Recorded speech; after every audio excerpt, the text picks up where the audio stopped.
পুনরায় গ্রেপ্তার হয়েছেন 1500-র মতো, অ্যারাউন্ড 700+ বন্দী বা যারা এখনো পলাতক রয়েছে। শীর্ষ সন্ত্রাসী অথবা যদি আপনার যদি আসলে ডেফিনেশনটা অনেক ক্ষেত্রে মিলবে না, তা আমাদের যে ডিফাইন অনুসারে শীর্ষ সন্ত্রাসী 11 জন মুক্তি পেয়েছেন, জঙ্গিদের মুক্তি পেয়েছেন অ্যারাউন্ড 174 জনের মতো, বিভিন্ন যারা জেএমবি অথবা বিভিন্ন নামে ছিলেন তাদের মধ্যে। আর শীর্ষ সন্ত্রাসী নামে আমাদের ডেফিনেশনে 11 জন মুক্তি পেয়েছেন। আমরা কাউকে জঙ্গি বলছি না, তারা জঙ্গি হিসাবে আমাদের কাছে গ্রেপ্তার হয়ে এসেছিলেন, তাদেরকে আদালত জামিন দিয়েছে, আমরা মুক্তি দিয়েছি।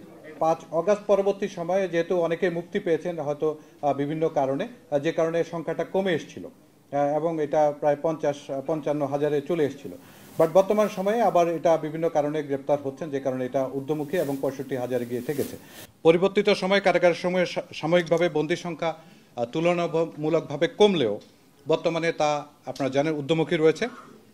তাছাড়া বিশেষ প্রকৃতির বন্দীর সংখ্যা নেহাত কম নয় এবং ধীরে ধীরে তা বৃদ্ধি পাচ্ছে। তবে সকল সময়ের ন্যায় কারাবিধি সহ নানা অন্যান্য বিধিবিধানের আলোকে তাদের প্রাপ্যতা, তাদেরকে নিরাপদে রাখা এবং প্রাপ্যতা নিশ্চিত করা হচ্ছে।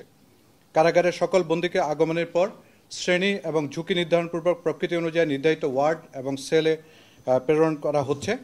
বিশেষ প্রকৃতির বন্দীদের ওয়ার্ড এবং সেলে বিভিন্ন নিরাপত্তা সামগ্রীর পাশাপাশি জ্যামার স্থাপন করা সহ সার্বক্ষণিক সিসিটিভি মনিটরিংয়ের ব্যবস্থা করা হয়েছে এবং প্রতিনিয়তই আমরা তাদেরকে তল্লাশির মাধ্যমে আমরা নিশ্চিত করছি যে কোনো বৈধ যন্ত্রপাতি অথবা মালামাল তাদের কাছে নাই।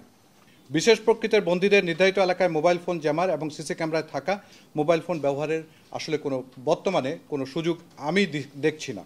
হাওয়ার বিধি মোতাবেক শ্রেণীপ্রাপ্ত বন্দী কিছু সুযোগ সুবিধা পেয়ে থাকেন, এটা অবশ্যই তার আলোকেই হচ্ছে এবং অতিরিক্ত কোনো সুযোগ সুবিধা আমাদের পক্ষ থেকে দেওয়া হচ্ছে না, এটা আপনাদের নিশ্চিত করতে পারি।